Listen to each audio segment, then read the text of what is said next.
Hey everybody, welcome. We're still having a few people filter in here, but we are excited to welcome you today to our latest event in the Race Beyond Borders series, where we're looking at student views on diversity, equity, inclusion in the global workplace.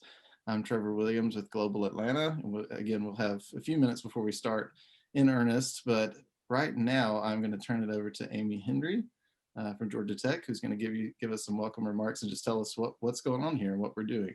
Amy, go ahead. Hello, everyone. Thank you for joining us for this Race Beyond Borders event. I'm Amy Bass-Henry. I'm Executive Director of International Education at Georgia Tech, and I have the privilege of starting off this event with some introductions. Race Beyond Borders is a coalition of Greater Atlanta higher education institutions, nonprofits, and the Atlanta Mayor's Office of International Affairs. Race Beyond Borders aims to create a collaborative, diverse, multi-institutional, and multidisciplinary space for a global conversation on race.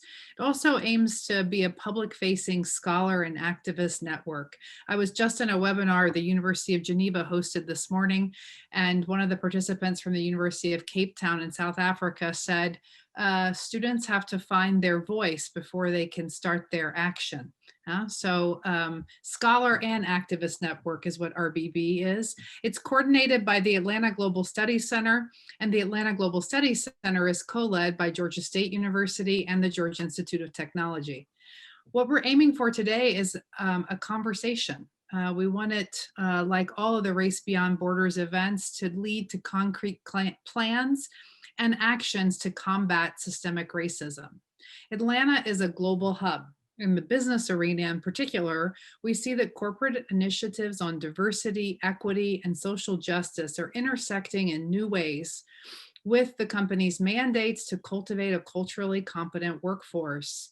The double pandemic, COVID-19 and racism, have been spotlighted during 2020 and are continuing now. The double pandemic has given us a fresh urgency to address these issues. At the same time, in the higher education arena, Atlanta is continuing to graduate thousands and thousands of increasingly diverse future workers who demand bold actions on these crucial issues. Today's panel discussion aims to be a lively, honest conversation with Atlanta area students, educators, and advocates to explore some key questions like, are companies ready for this new reality? Are students empowered to make their voices heard, or does a diversity divide persist? I'd like to introduce our speakers. I'll be really brief so we can get to our lively conversation, but you can find additional information about the speakers on the Race Beyond Borders website. First on the list is Nikka Jones. Nikka is a political science and business management major and a junior at Agnes Scott College. Mark Lanneman, you could wave maybe, is a broadcast journalism major and a graduating senior at Georgia State University. Congratulations, Mark. Graduation must be really soon. We also have Peter Roberts, who's a professor of organization and management at Emory University. Teos Nguyen, who's a social advocate, also doctoral student I learned recently, an author and a speaker. And our moderator is Trevor Williams, the managing editor at Global Atlanta. Now, with Trevor introduced, I will turn the floor back to him to begin our lively discussion. Great, and with lively being the buzzword, that raises the bar on my job here. I got to make sure we stay engaged and connected and lively. You can juggle. And vibrant, so I have to do that. I'm excited to be here again. My name is Trevor Williams with Global Atlanta. If you don't know who we are a news publication that focuses on international business, mainly here in Georgia. We really look at how the city of Atlanta connects with the rest of the world on a lot of different dynamics, but education is one of them. So we've been privileged to partner with the Atlanta Global Studies Center. They've sponsored certain events that we've done, and I've been part of the Race Beyond Borders team and privy to all these really interesting conversations that we've been having through our weekly meetings as we've been planning. And this workforce related topic, I think, is very relevant for today. So we're really excited. And with Amy having done the introductions, I think we're just going to jump straight into the conversation. We're going to have a loose sort of framework where If those who are on the panel want to kind of interject, we will allow that for sure. We want to have some crossfire back and forth, but we're going to start with the students. And we've purposely, just a note on the format, we purposely created this as a meeting so that it feels as though it's a roundtable discussion. I know there's no particular way to replicate that in the virtual world these days. I know there's a lot of software out there, but we really are trying to do our best to make this an engaging conversation. So we're going to ask you if you want, throughout the conversation, if you want to put questions in the chat box to everyone, or direct them to me, or direct them to a panelist, you're welcome to do that. Generally, I'm kind of the clearinghouse for for questions, and I think some of the other organizers from the Atlanta Global Study Center will be watching that as well. So do interject. Don't wait until the end. There is going to be a Q&A function a session at the end, but don't wait. When something sparks something in your mind, go ahead and jump in, and via chat. Don't jump into the conversation. So again, we're going to start with our students here. We did have someone from Spelman tap to be with us as well, but she unfortunately is not feeling well, so she's out. But we do have Nikka and Mark here, and I just wanted to start with y'all. Maybe if you could tell us, and Mark, this will be good practice for you, with your broadcast major, but start out and tell us a little bit about yourself. Why don't we start with Mark, and just, ensuring that we keep the global aspect front and center. I kind of wanted to ask you, how does your personal experience, your education, your family maybe even intersect with the international space? So thank you for that introduction. Like you said, my name is Mark Lanneman. I'm a student at Georgia State University with broadcast journalism. My background is I'm half Jamaican, half Colombian. So because of that, you can imagine I grew up in a very diverse household, and I was able to experience many different forms of media, American, Jamaican, Colombian, and everything in between. I grew up in Metro Atlanta most of my life. So of course, really close to Atlanta, which is a global hub, but at the same time, also in the suburbs. So that was a bit of a different upbringing than really growing up in the city. And I think because of my ethnic background, I've just always had a bit of an appreciation for the global market space and trying to understand a worldview outside of just where I live. And I've just been privileged to, understand that the world is a bigger place than just where I'm at. And it's important to try to make yourself accessible and able to experience this world in any way possible. And I think that's what drew me to journalism. Yeah. Well, I sort of backed into it, so you're way ahead of where I was at the time, and particularly with your broadcast skills, you're way ahead of where I was too. So you'll be doing my job soon. Nikka, tell us a little bit about yourself as well, and I know Agnes Scott has a particular focus on international experiences. I don't know if you've been able to be part of that yet. Yes. So again, my name is Nikka Jones, and I am actually a native of Chicago, Illinois, specifically the South Side. So it's a global hub as well, but I believe in a different space than the city of Atlanta. But yes, Agnes Scott does have a focus on international studies. And so this is even seen, I know I chose Agnes Scott specifically for this purpose. I came all the way from Chicago for that. And it's encountered during our first year with our global studies and our summit program, which we will definitely get more into. But my community, I grew up in a community that specifically where I saw gun violence, lack of community resources, and educational inequity. And so during that time, I realized that those were some of the areas that I needed to focus on and become a change agent in. And so that is, why I'm focusing on political science and business management, and even the international space as well. Wow, you got a full slate going on there. What's the tone been like on both of your campuses over the last year or so? I mean, there are those who will go out and protest and be active in the community, and then there are those who will be, more reserved and absorbing things. But as Amy mentioned, we've had the pandemic, we've had this new kind of realization of how far we still have to go on race relations. sparked in part by the George Floyd killing, but also, and a lot of that is coming up again, you know, in recent weeks because of the trial. But what I was just kind of hoping that you could give us a sense for the feeling on campus among students, among those that you're interacting with. I mean, does it feel to you like this is a new moment?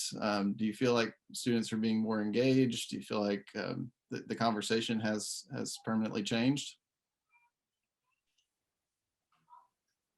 For me, I think that because Georgia State is in Atlanta and we have so much of a rich history with, you know, civil rights and political activism and things like that, there's almost that sense of responsibility to keep it moving forward because we understand we're the next generation, and we're supposed to kind of be leaders just because of what we've done in the past. I think it's been made harder to have those interpersonal conversations, obviously in person because of the pandemic, but at the same time, I have seen a lot of different talks across many different organizations, kind of like this one, that welcomes these ideas and really promotes it, and they want to foster these ideas to help them become more inclusive and just strengthen their core values pretty much. So What do you think, Nikka? So for Agnes Scott, I will say that our students, it is very evident when you come on campus, when you have a conversation with an Agnes Scott student, that we are very invested. And it goes beyond our campus, but it really essentially goes down to the individual level. So for students, many of the times you will see us trying to organize, you will see us trying to talk to one another to see, okay, what are you doing in your state, even though we are spread out across the country. But I will say that Agnes Scott as a organization has done very well, and an institution has done very well, specifically pointing to our JEDI plan, which is our Justice, Equity, Diversity, and Inclusion plan, which was essentially formulated through a climate audit for the campus in 2019, a listening tour from our VP of Diversity and Inclusion. And it has essentially impacted campus to make sure that even during these times that our students, where they analyze students from all backgrounds to make sure that we are filling the gaps. We are looking at equity in terms of the kinds of professors that we have, making sure that diversity is a priority, and also financially having 11 different types of presidential grants that we can offer to various departments to ensure that equity and inclusion, even during these times, are at the forefront of all majors and all conversations. Yeah, I was going to ask about that. Like, how widespread is this conversation? Because, you know, for someone like you who's really engaged with the leadership at the university, it's one thing, but then the average student, like, how much are they getting exposed to these ideas, or seeing more, I guess, intentional efforts to bring these into the conversation? You sort of mentioned that this is being taken across all fields and across all disciplines, so that's good. Mark, do you feel like that sense of responsibility that you talked about, is that shared across Georgia State, or do you feel like it's more just those folks who are really paying attention? I think it's a shared responsibility among all students, just because it's a conversation that no matter what corner, it's something, even if you wanted to, you couldn't avoid. But I just think because of the student body at Georgia State, people are welcoming these conversations. They're not shying away from them. You know, people of all different backgrounds, no matter what it is. So I think there is that kind of shared responsibility to do better, and really just understand each other more, because we really are one of the most diverse schools I can think of. I don't have our exact numbers, but I know we are diverse by all means. So I think we're just really welcoming those conversations. Well, how much do y'all see this being reflected in your potential future workplaces? I mean, do you think that are you thinking about the way the companies that you might end up working for are addressing this? Or like, Mark, I know you're graduating. I can't remember, Nikka, what year you are, but I know either way, y'all are both going to be going out into the workforce. And how has what you've experienced in your university setting influenced how you're looking at the role of the companies that you're going to be working for in addressing some of these racial challenges? I don't know, Nikka, you want to go I'm first? a current junior. Yeah. But Agnes Scott, due to making sure, whether it's through the Office of Internship and Career Development, the Center for diversity and inclusion, there's always a conversation going on that spans making sure that we're knowledgeable on the different kinds of diversity, because there's just not one way to be diverse. But I think as I prepare, I've had various internships spanning from the political arena and even now going into the consulting field. When I'm at these interviews and when I'm looking at these organizations, I'm really looking at, okay, what is your diversity? Am I going to feel that I'm in the right place as a young woman of color? Will I be accurately represented, not just, in the internship program, but when I begin to look at who's making up the executive leadership team? Are there also people of color that are on the team that are able to advance in the company? So that's a little bit what I've been taught to kind of think about as a student and what I'm taking into my next internship experience in the summer. Yeah, that's a really good point. And I think one other question is just like, maybe Mark, I don't know if you want to expand on that, but how do you know when it's more than just a plan, right? Like how do you, and I think Nikka, you sort of got at that. Like everybody now is saying they're having conversations, says they have a plan, but how do you ensure that the plan is actually doing something, right? That it's not just lip service. And sounds like Nikka, you've gotten some training on how to do that. But Mark, are you looking at that as well? Definitely. There's a lot of considerations when looking for future employers. Maybe the company itself reflects some of my values, but then the direct managers who I'll be interacting with, maybe they don't reflect what I accurately believe. And I want to feel welcome in a space where if I see something, I feel comfortable with being able to say something. One quote that my friend told me that I really love was just, it's not enough to invite them to the party, you have to play their music too. And what he meant by that is, it's good to have diversity on the surface level, but I want to work for someone that understands why it's important and that sees the value that we can inherently bring, not just, ethnically, but also with our ideas and our background. So I do, there are a lot of considerations that I take into account when looking for future employers. And really one of the ways to hold them accountable is just, to demand action. I definitely don't want to hear maybe that lip service and then, I don't see anything come of it. So it's one of the things that you really want to just try to get to know the company as well as you can. Sometimes you have to really work for the organization to get to know them, but just holding them accountable, and if it's not somewhere where you want to work, maybe moving on if you have that luxury. Yeah, have y'all started interviewing yet, and with potential companies, and what questions are you asking them that maybe catch them off guard? Or, I'm curious about that, because again, like your plan can be in place, but then when you actually start to encounter people that are demanding, to be treated fairly, right? It may be that your plan is revealed to be insufficient at that point. But have you caught anybody off guard with any of the questions you've been asking yet? I feel like you probably you probably will if you have not already. Yes, I think I've interviewed for a lot of different places.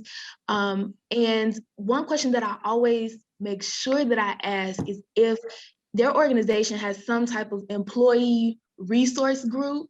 And I think for interns, it's a little bit odd to ask that question only because, those types of resources may be specifically for your full-time employee or somebody who, is in a position of power. So as an intern, I feel like that is also important to make sure that you are surrounded by a community of people who look like you, who are able to relate to you in your field at that company that you can rely on. Mark, did you have anything on that? I don't have, I'm sorry? I said no worries if not, but I just want to let you comment if you'd like to. I appreciate that. I don't have a particular question that I ask like universally, but just something along the lines of, how do you see my value? How are you going to play to my strength, and how will you use my diversity as a strength? Because there's no way you cannot see how diversity is important in your company. It really doesn't matter what discipline or what work that you do. Diversity is always important. Again, not just racially, but and what we bring beyond that. Some of it is because of our backgrounds, but just seeing, do you value us and do you recognize that? Yeah. Well, and since we're talking about the global workplace here, I wanted to get your sense for what the intersection is between the diversity, equity, inclusion conversation here in the US and what you're having with these US employers, and then kind of what you've seen in the international realm, or how you feel maybe your overseas experience or background, and as the case may be, helps add to that conversation. Like, is the racial reckoning that's happening in the US and what is happening internationally, like, are you seeing those two things converge at all? I believe so. So my experience, I had the opportunity to travel to Costa Rica my first year at Agnes Scott. And there we studied banana production and globalization. But I think this specific trip was more than just going to banana plantations, but it was us studying Costa Rican history, the different communities, indigenous communities there.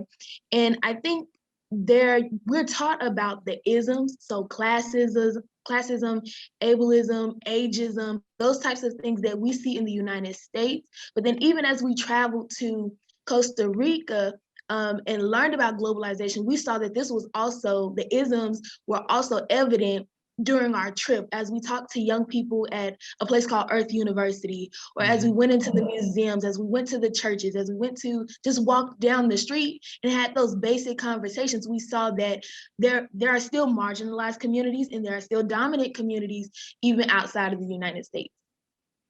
Yeah, I think that's one thing that was really well outlined in the first Race Beyond Borders event, that, you know, there's not, the interpretation of race is different depending on where you are, and the way that impacts power structures and access and things like that is you know, diverse in its own right. Mark, have you had any, I mean, of course, with your background, I'm sure that you've had some interesting conversations on this front, but in your studies or in your work, have you seen any intersection between the global and local conversations? Definitely. You know, I think the conversations that took place over last summer just kind of, they grew into something more. And so in the US, you know, it was a lot to do with racism, but abroad, racism still exists. And it's also different structures in place that I saw it at least become a conversation of people that weren't benefiting from the certain systems that are in place, the systems that were unfair. And they, you know, it was almost like the world said, we're ready to have this conversation now, whether you like it or not. So it expanded beyond just race. I saw, you know, intersections with feminism, which is, you know, important because half the world is female. So, you know, you really just saw that conversation grow. And I think, you know, it's a good thing. For sure, for sure. Yeah, and Nikka, I'm so glad you mentioned Earth University. I went there on a reporting trip a long time ago, and to the Liberia campus. I don't know if you were there in the San Jose one, but my favorite part of that was when I got there, they said, "Welcome to Earth." So I thought that was pretty good. Yeah, so, you know, traveling overseas obviously impacts your views. And I want to bring in some of our other panelists here, but Nikka, I know you had something particular you wanted to say about how global strategy intersects with this whole conversation at Agnes Scott. But you know, have these experiences changed your concepts of, you know, how we define these categories that we use in our diversity, equity, inclusion initiatives? I think it does. I know just personally going abroad definitely opened my mind. It opened, I would even say, my heart too, to understanding and learning about new cultures and diversity.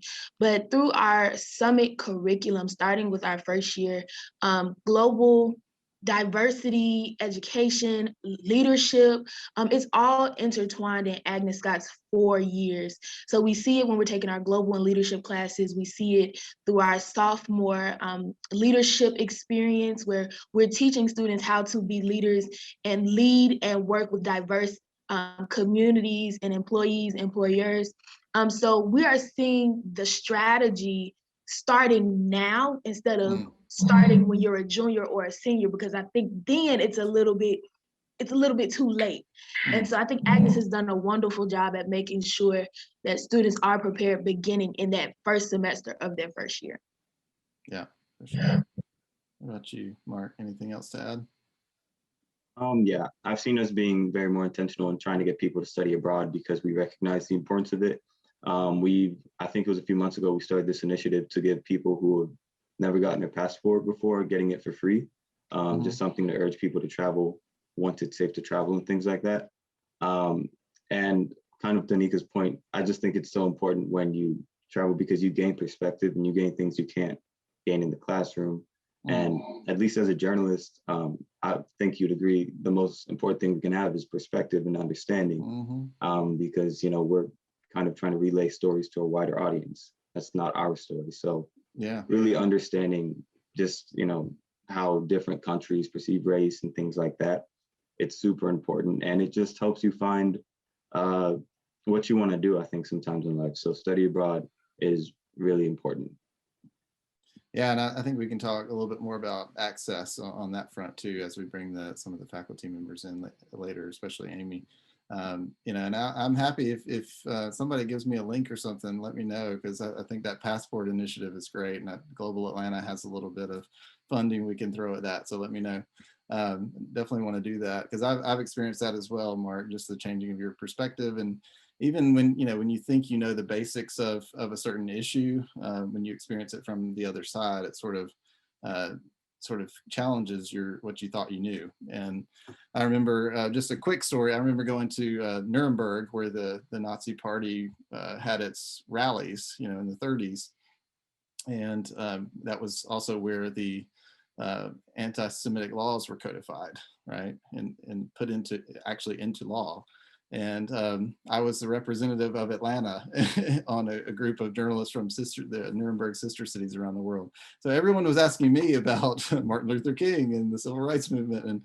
And, the white guy there had to try to figure out how to go beyond the kind of Sunday school answer and really understand how to have a meaningful impact in this conversation. And one thing that struck me while I was there was thinking about American soldiers going to liberate Europe, basically, from these racially motivated laws, and yet coming home and still it taking 20 years after that to get voting rights for African Americans. So it's just, to me, that colored my understanding of that conflict in a way that I never really had thought about before. So to your point, definitely valuable.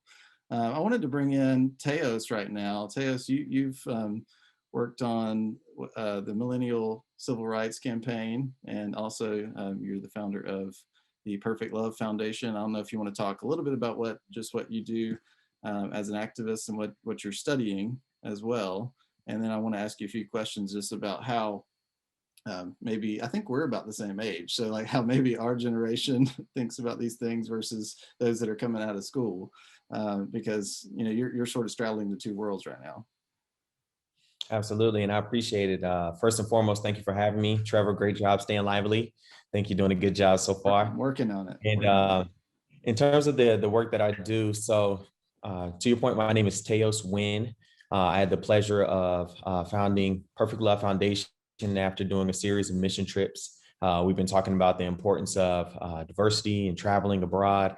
And so what actually was a catalyst for me starting that organization was doing multiple trips to India, Haiti, Thailand, and serving in those communities.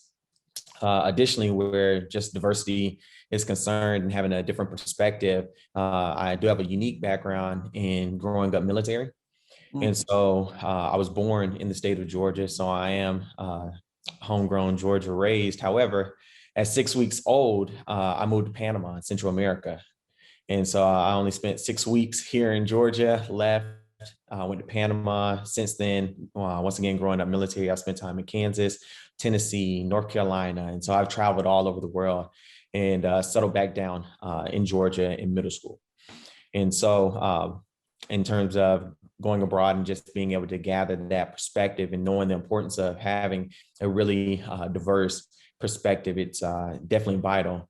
In terms of millennial civil rights and advocacy, so currently I am very involved in the community, being a part of social justice campaigns here in the Atlanta area.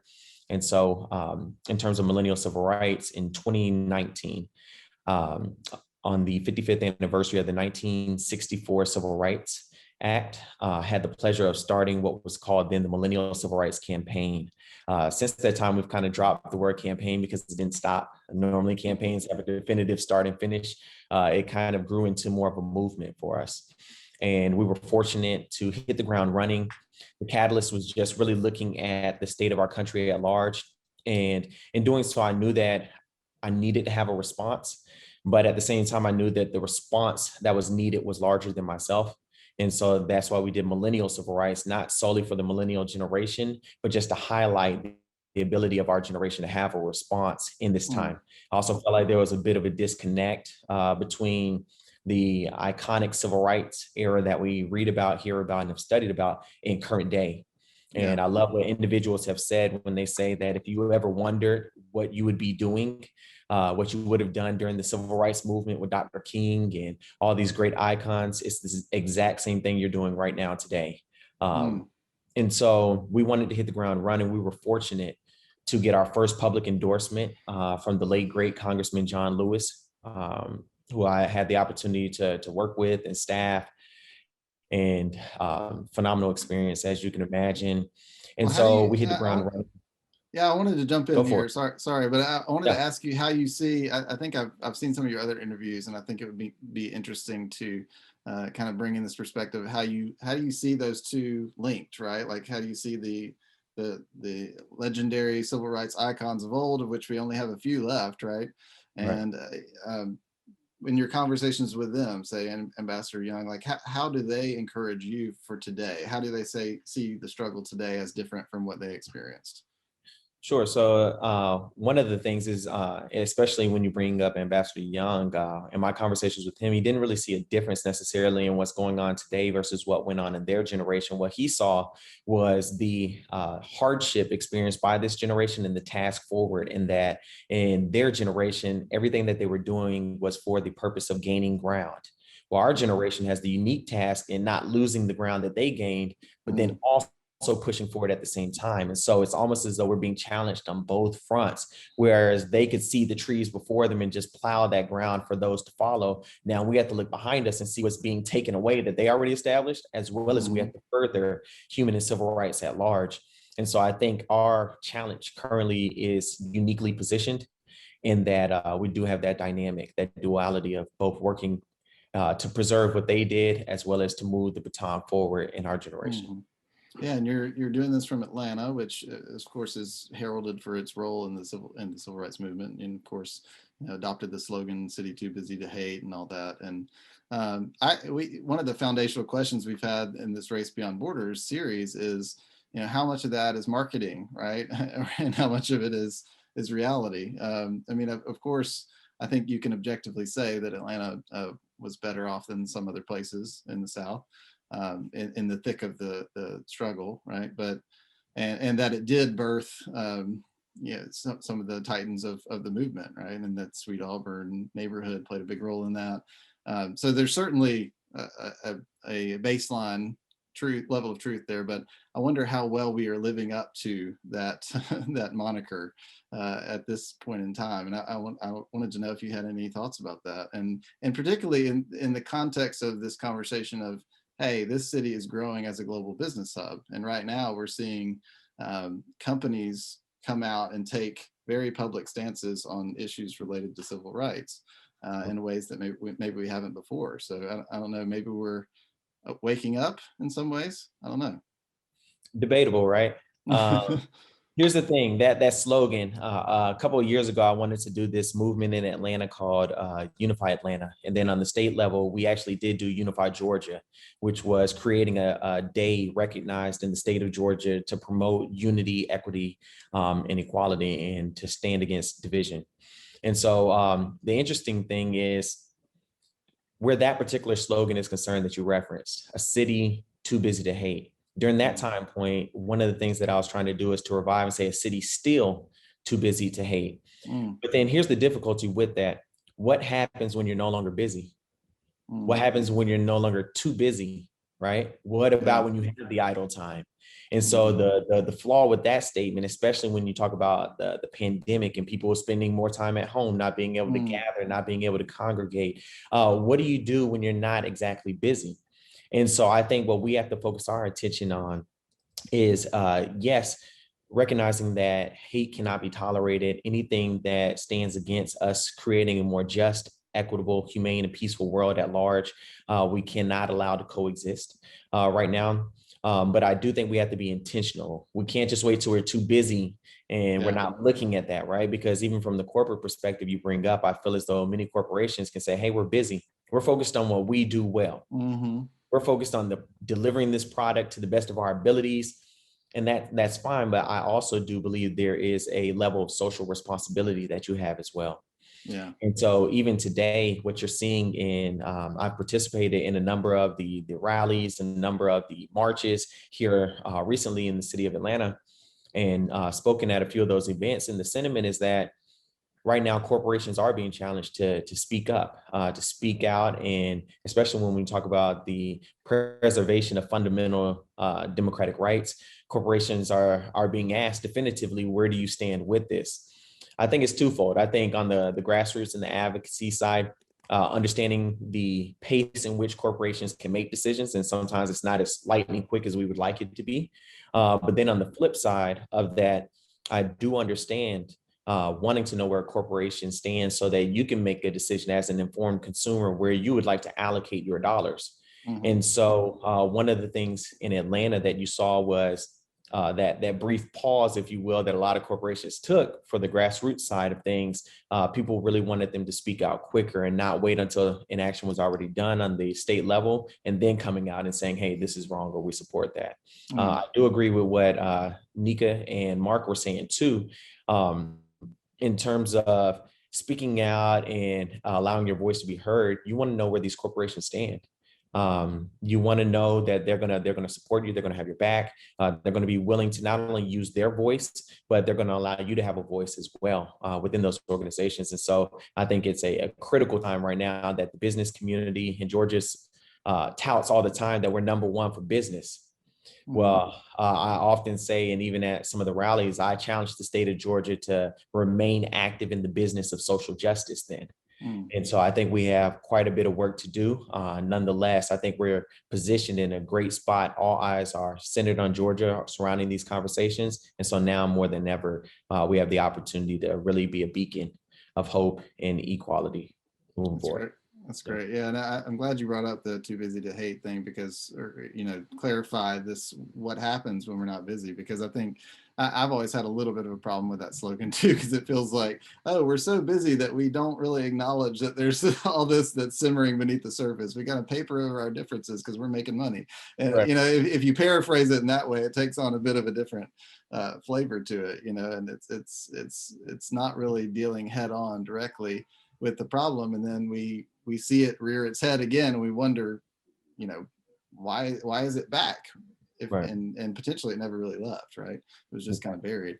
I wanted to bring in Amy and Peter as well. Peter, I really want to ask you in a few moments about how companies are looking at creating these strategies, because I think it's probably something you've encountered in your research. But Amy, since we're talking about the importance of study abroad and diverse viewpoints, I wondered if you wanted to bring some insights from the Georgia Tech perspective on how y'all are addressing this.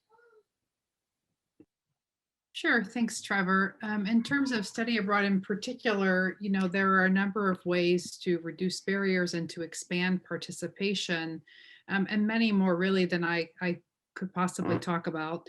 The proof of that would be that I did a whole webinar about this in February, and I'm happy to put the link in the chat. The Department of State and the Finnish Fulbright Association were the sponsors and still are of a series of webinars, and one of them that focus on diversity, equity, and inclusion in international education was one that I really had the privilege of presenting with Tania Hope from Howard University. And it, I think, was a great webinar and is worth, I'll put the link in the chat for people if they wish to watch it. There were some concrete ideas as well as some really engaging discussion on the topic. And my colleague, Tania from Howard, really challenged everyone to be Jedis, to focus on justice, equity, diversity, and inclusion, the kind of term that Nikka used and that Agnes Scott is using. because there are a number of things that we can do, and there are many different ways in a domestic context, but also in broader international conceptualizations of diversity, that we can really make a difference in dismantling systemic racism and moving the needle and having this broader perspective that study abroad can provide available to everyone. Mhm. Great. Yeah, and Peter, I don't know if you want to jump back in on some of the things that Teos was saying and our students were saying about just how are enterprises looking at these issues? I mean, has this conversation on diversity gone from a lip service thing, a nice to have, to an essential and sort of existential question? And is it affecting their ability to attract talent now in different ways? Yeah, I had a bunch of stuff I was going to say, but the first three speakers were so awesome. I'm feeling a little bit sort of humbled, in this. Maybe just a real quick, this is going to sound really weird. I don't think it matters, right? I think everything that the companies do is going to be sort of a function of choice, right? And it's going to be a function of sort of metering kind of short-term, medium-term, long-term cost and benefit. And I think the real challenge with some of these, what I consider to be fundamental issues, is how do you get past this conversation of, are they doing this now for, will they continue to, like, they just need to be made to do things. I think some of the challenge when you think about, being a quote unquote observer on issues of diversity, equity, inclusion, and as a white male, I think I've come to sort of believe that that's the space that I have to occupy, right? I don't experience it on a daily basis. I just have very, very strong opinions, about it. But one of my strong opinions is there are certain things out there that should be mandated. And I think so some of the challenges with companies, and I've seen a little bit of this, is like, so their collective interest will rise sort of with the collective interest, right, of the news cycle. And that makes perfect sense. And I don't necessarily sort of vilify that function by itself, but it's not reliable. Yeah. And so just as, Teos was saying, like, what happens when you become a little less busy? Well, just what happens when the lens swings.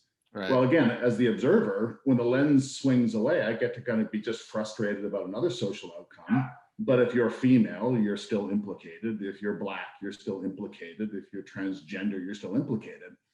And so I think one of the things that we have to think about in these conversations is, how do you take sway and not have a conversation about, I don't think we should expect anything more from companies than that what they've ever given us, from the dawn of time. They gave us colonialism, and they gave us slavery, and they, gave us neoliberal, all this kind of stuff. And it's all kind of part of, what makes some of us succeed. So that, the conversation needs to switch from, I don't even want to have a conversation at the recruiting table about your practices. I want to take it for granted, right? That you will be sort of, permanently best practice on these things. So and that's, I'm going to stop, because that's just the old man's frustration, right? I'm relatively late to the game. The advantage of being white and male is you get to be clueless on these things for a while. I had speaking of the issues of kind of travel and engagement, I got introduced to the Open Door down on Ponce de Leon. They opened my eyes to homelessness. And then I traveled to Central America and opened my eyes to, vertical distances globally. I do gender-based programs. So, I for a while there, this is awesome, excellent problem spaces, and a lot of work. And I find myself now getting kind of repetitive. Yeah. And so just in this kind of moment of frustration, how do you get from this idea of sort of collective want, against, I think, a very strong moral authority, up against just sort of a frustrating cycle. So one of the things that I've found interesting is the spotlight that there's been placed upon the disparity of wealth, right? Particularly when you're talking about Black and white families in the U.S., and it's really ridiculously huge. And you've talked about you've worked on accelerators and entrepreneurship quite a bit. And I know that there's a lot of money pouring into Atlanta right now from companies that are now saying, hey, we're going to set up this innovation center with the HBCUs. I can't remember exactly which companies. I think Apple's putting a lot of money in. Microsoft is putting some in. So I guess, where should they be focusing their efforts to to remove real barriers versus just throwing money at a problem, and maybe loop in some of your research that you've done on accelerators on this question. Yeah. We did some work and we looked at accelerators around the world, and it's sort of, we impact-oriented accelerators. And the good news is you can actually get would-be investors to sort of change their mind about what investable projects are, right? As long as the entrepreneur is white and male and works in the United States. They have an awful lot harder time sort of convincing people to sort of change their mind about women entrepreneurs or minority entrepreneurs or people who work in disadvantaged spaces, which again, just suggests this sort of this fundamental limitation about how far people will go before their priors and their taken for granted kind of kick in. I think another one of the big things is so the work that we do, and I think it's absolutely palpable across the United States, is not necessarily sort of Black and brown entrepreneurs, but I would call sort of Black and brown spaces, like the neighborhoods in which minority Black, minority Hispanic, majority Black and Hispanic live. The number of neighborhood businesses per capita in those places, they're about like 40%, right, of the majority white counterparts. That is a huge deficit of kind of local economic vitality. And I would argue that one of those like really, really ingrained problems in those things is we just sort of look at those places and we kind of assume that just business doesn't belong there. Like we have been so sort of successful sort of with a history of predation, it doesn't even look like you could start. And so you need to do something at that, which I think is tied up, so with constructs of reparation about how do you put resources back into places that you've taken resources from. But again, I don't think that's one of those things. It's, if you rely on, well, what's the pitch to the company to come in and support a program like this, then like it's almost like you're putting way too much faith in sort of the clever marketing of young people.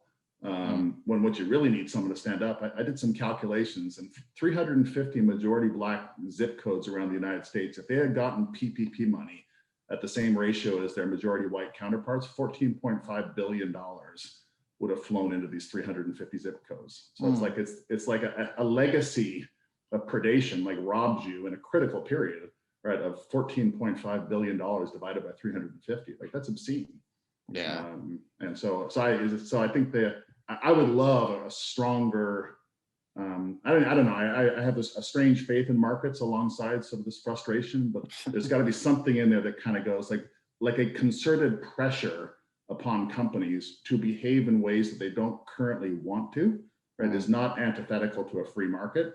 It's, I always like say, the only thing that tweaking the rules. Yeah, well, it's the only thing that companies respond to is like pressures that come from a market. So you want them to do better things. Like how do you sort of sustain a market-based pressure? And part of that is, I don't know, just calling things just sort of fundamentally wrong.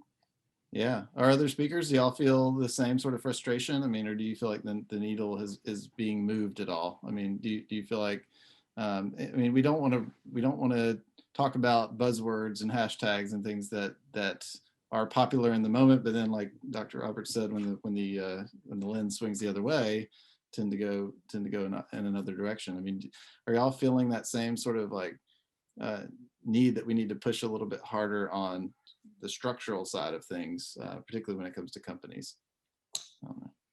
I think so. The twofold. One, I appreciate everything that was said. I think it's an interesting position when you speak about the opportunity or the affordability to be an observer at large. Mm-hmm. I do think that in times like this, I think everybody has a part to play, right? And sometimes those who are not as affected can be some of the greatest advocates, right? Because you're speaking on behalf of, and just because of the privilege of the voice, it can go a long ways in certain spaces where others may not be invited. Number two, I think that the economic pressure is definitely something to consider, and that's direct action, right? And most of the time we look back at the 1960s and the civil rights movements, and everybody wants to start at direct action, but if we're looking at specifically Dr. King's philosophy, direct action was step number 4 or 5, right? Number 1 was information gathering. Dr. King prided himself on the ability to be able to advocate his opposition's position as though he was advocating on their behalf. And a lot of times I think we don't understand the alternative position a lot of times. And so number one, I think we have to do a better job of information gathering. But here's the reality where business is concerned. And this is from a global perspective, because business is so interconnected worldwide at this point. I think it boils down to, at the end of the day, with commitment. Putting out a statement, putting a post on social media, that's the light work. That's if you look at the work that needs to be done, the work that needs to be done and has to be done, it's not sexy. It's not sexy at all. It doesn't sparkle with the greatest marketing campaign and the greatest commercial that's going to have an emotional response and tie. The real work that has to be done is not sexy at all. And it requires a different level of commitment. And that commitment has to start with changing the way people think. Until you change the way that people think effectively, you'll never change the actions that are produced in that result as an effect of that. And so I think we have to do more things to be intentional about changing the thought processes of the people. And I think that companies have to be willing to really dig down on a granular level, which causes for a greater level of commitment. And I think that's what, personally, I think that myself, a lot of people that in conversational with, that's what they're looking for companies to do, to really take an additional step, to go beyond the hashtag. Right now, we're at so many hashtags, you can't even remember them. Exactly. And so we got to go beyond the hashtag and the sexy work and really get down to the core of changing the way people think, because until we change the way people think and the root of the issue, we're never going to rid ourselves of the manifested results of racism, sexism, ageism, all the isms that were brought up earlier. So we have to start there, I think, with effectively changing the way people think. Yeah, and I mean, I'm going to bring Amy in here too, but I think you bring up a great point that you have to understand what the other side believes as well, and the things that they may not even know that they believe, right? So I think keeping the pressure on, but also keeping the dialogue open is important, right? Amy? Yeah, here to all of those comments, and reminds me how important it is for every individual to do the work, right? Do the self-work that's needed and the self-education that's needed about what's happened before. Humans are humans, and moving the arc of justice the way that we want it to move requires that humans do the work, and steadily. We're not going to arrive at a place of justice and stay there, right? It is ever work. There are ever new humans and new experiences to work through. I would just like to say a couple of things about the work that in higher education and specifically in international education that the community is doing in the space of anti-racism work and justice, equity, inclusion, and development, because it really ties to this notion of thinking about self, and what Teos was saying about people needing to get to the root of people's points of view and people's perspectives. So the international education community has done a few things very intentionally over the last year. I would say that they happened to some extent before, but much more intentionally and with more earnestness. And the first is to look within, to look at ourselves as individual humans, to look at ourselves as employees, wherever it is that we're working and being of service, and think about what are the policies, the practices, and the processes that we can change to have an impact on dismantling systemic racism. It relates to ourselves, to our students, to our staff, and to all of our stakeholders, and the work that we do with them and for them, right? Where are we unintentionally perpetuating systemic problems? From hiring, how job ads are written, to processes for students, to applications and things we ask of students. There are all of these things are touched by humans and designed by humans, and that means they're fraught and that there are problems and things we can do to improve them. The second thing is that the international education community has been working along with our colleagues in diversity offices to really identify and build community and provide support around the connections between domestic race and diversity conversations and international conversations. And a first step of that is making sure there's intentional collaboration between diversity offices and international offices. And then a third item is really connecting race, equity, and inclusion conversations, right? Having the local meet the global And in particular, at this moment for us at Georgia Tech, it has meant also connecting all those things to United Nations Sustainable Development Goals, which do not themselves reference race, equity, and inclusion, but are themselves meant to really move the world in a positive direction, and that including these kinds of conversations and this kind of work is really important to achieving those goals. Great. We are seeing some questions come into the chat, and I just wanted to remind everyone that that's an option. We have about 5 or 6 minutes left. We're going to try to keep it to an hour. So if you got a question, this is the time. And we had a little bit of chatter going on with a lot of links, a lot of resources, a lot of opportunities to get involved with either future events or the Passport Initiative. I saw that link. I'm excited about that. And upcoming events like the Decolonizing Global Health series at Emory, which is part of the annual Atlanta Global Studies Symposium that's coming up next week. So there's a lot of ways to follow up. I just wanted to mention that. But we had one question from Dr. West.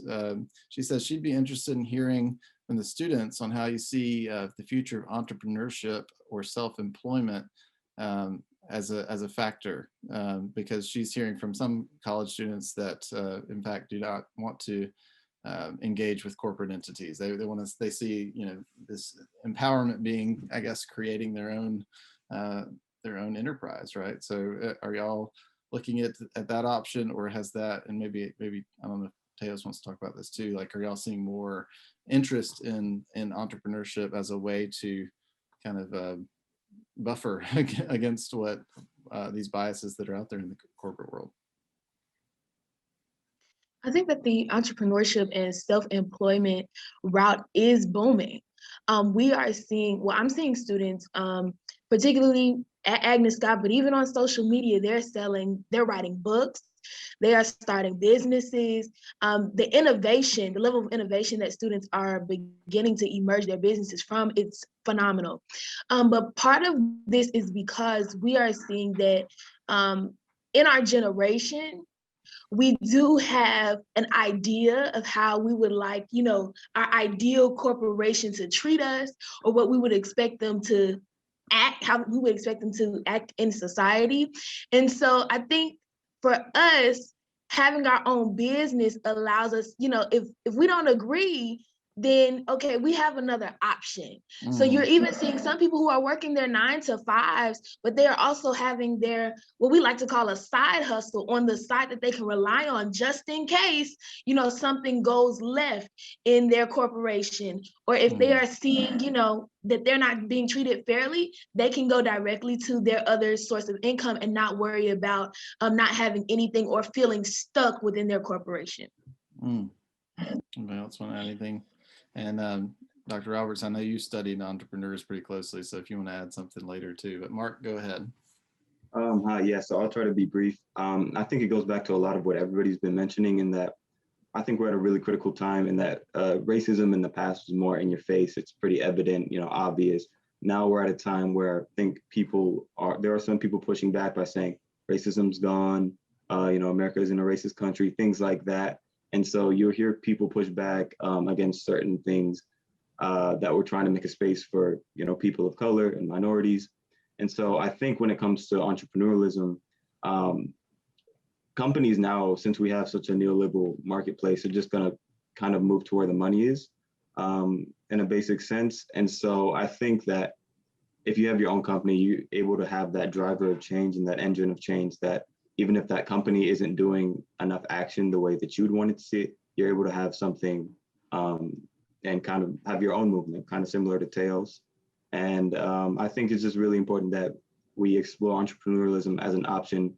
I think it's also important to get into these companies that already exist and have spaces so we can impact change, but also, as Nikka was saying, have our own spaces where if we don't see that happening, we can do it ourselves.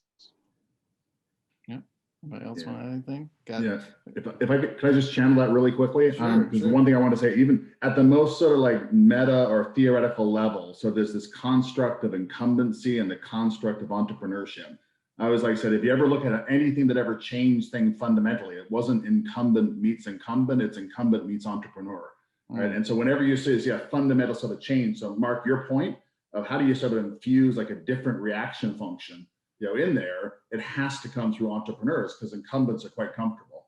And then I think back to Nikka's point, I've seen so much in our Start Me program, so much in our Grounds for Empowerment program, where the trappedness that comes from having really, really bad options, right, in the status quo is released when someone is prepared to see you as a potential entrepreneur. And it doesn't mean that, oh, every idea works and everything's always glory, but there's just something engaging that sort of says like all available options were just horrible, right? But there's this kind of, I like the construct of the side hustle. Side hustle becomes the main hustle, right? But just being empowered to sort of think about yourself as having agency is another great thing that entrepreneurship brings. Great. And to bring it back around on the global front as we are ending, we had one other question about how do the students recommend other students getting involved and being intentional about global mindedness, and applying that question to Amy as well, like how can this apply to tech students getting more involved and becoming more globally aware? And that'll be where we end it. Amy, you want to start and then maybe let our students have the last word? Hey, I really want to hear from them. Is that okay? Oh, sure. Well, I wrote down, when I read that question, 3 things came to mind. One, if you have the opportunity to study abroad, I would say that is an amazing place to start. If your institution is able to help you financially, however you can get there, I think that is the best way and the best place to actually begin. Number 2, getting active in your diversity and inclusion office, if that is available to you, getting involved in their programming. I know there are so many different kinds of discussions that emerge from the topic of diversity and inclusion. And so being in that office, being in that conversation can also help to bring insight to whatever you may be looking to find or learn more about. And then 3, one thing that I also think is an interesting way that I've been able to gain more exposure was through having conversations with international students on campus. So you will see a lot of them, at your cafeteria, in your classrooms, and being willing to have those types of conversations and asking about their country, what are their experiences being in the US, and what's the compare and contrast in that scenario. Thank you, Nikka. Yeah, I think that's a good spot to end. I was actually going to bring that up too. I mean, I think there are so many, I've noticed this being in Atlanta, which is a global city, right? Like there are plenty of opportunities to engage with international communities, even here, even if you can't study abroad. You just have to be more intentional about that and look for those venues to be able to do that. So I want to thank all of our panelists. Thank you all so much for your insights. I think everybody enjoyed the conversation for sure. At least they have been saying as much in the chat function. And so you got a lot of hand claps and encouragement there. Sometimes I wish we had a stage where we could, stand you up and clap, because you don't really get that same gratification on a Zoom call that you get in person. But I do really appreciate this. And I know that the Atlanta Global Studies Center and the Race Beyond Borders series really appreciates your participation. I had one question about the recording and where that will be posted. I know some people are coming in and out. I think the Atlanta Global Studies Center will be sending that out via email. And so look for that, and you'll be able to replay everything and get memorize some of these insights we've gotten. So thank y'all again, and we look forward to seeing y'all at the next one. Hopefully, I think where we're going, and don't hold me to this, but I think where we're going is to focus on companies next time and really have some corporate representatives that are going to be speaking about what they're actually doing, and maybe we'll have the students back to hold their feet to the fire a little bit. So talk to y'all soon. Thank you so much. Bye.